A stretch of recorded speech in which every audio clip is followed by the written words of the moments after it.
Hermes!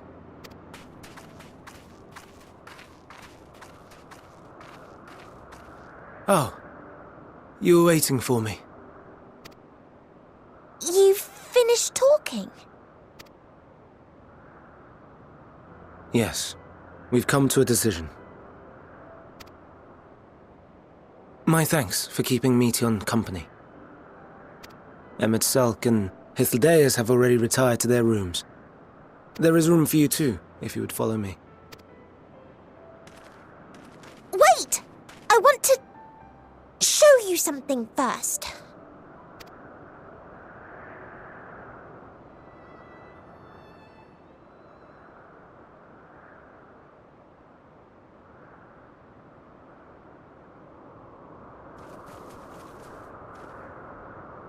Elpis flowers? Go on.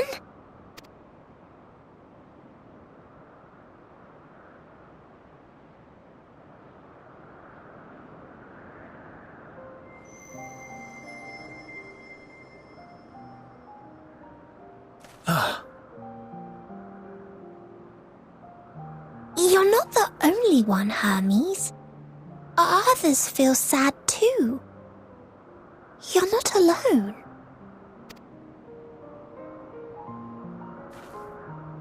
I see Meteon has shared much with you.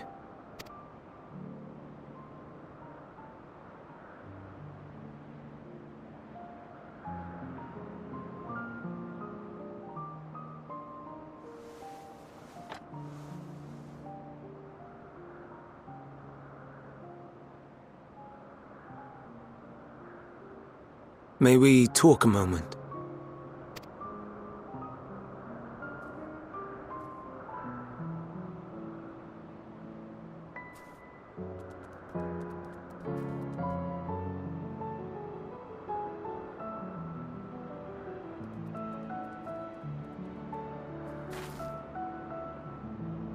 I do not think it wrong that we live for the star, that we strive to make it a better place. And yet, in carrying out my duties here, there are times when I am plagued by doubt. Do you recall what Hythlodaeus said when we first spoke of my nomination? Death is the privilege of those who have fulfilled their purpose, a choice they embrace of their own free will, and when they depart, it is always beautiful. Perhaps it is, but only for man. Creations that he deems useless are discarded with nary a second thought. Some scarcely born into the world, afforded a handful of breaths before life and potential are abruptly extinguished.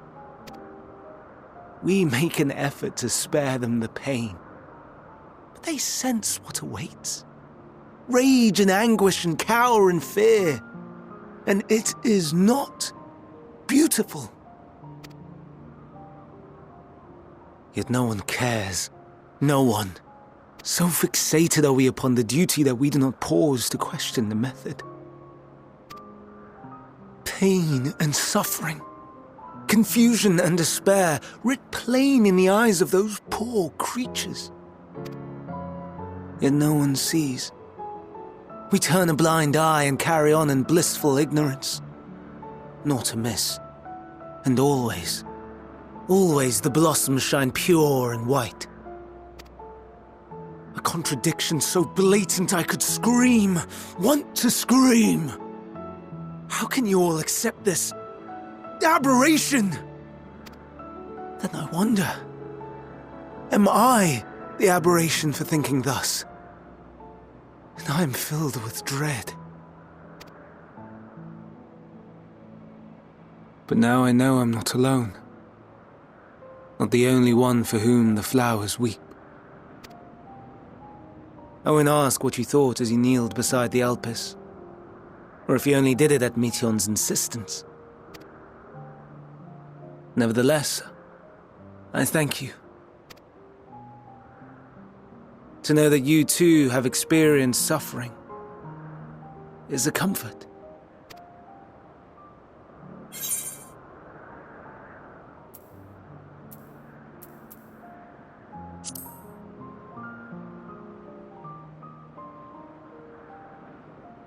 To so willingly lend an ear to ease my burden.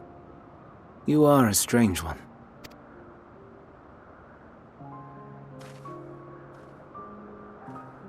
The stars in the heavens. Know you what they are?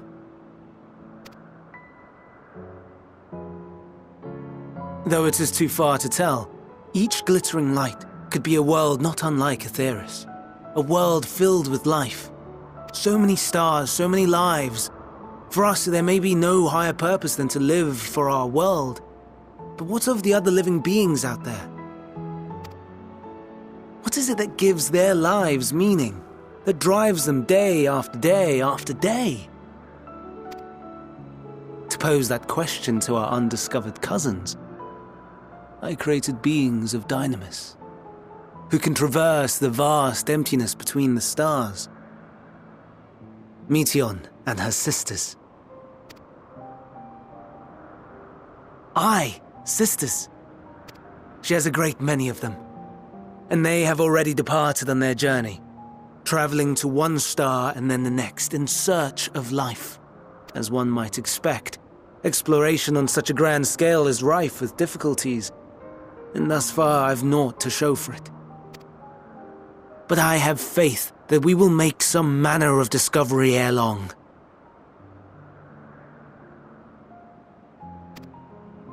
And when we do, I should be glad to share our findings with you, in gratitude for your kindness.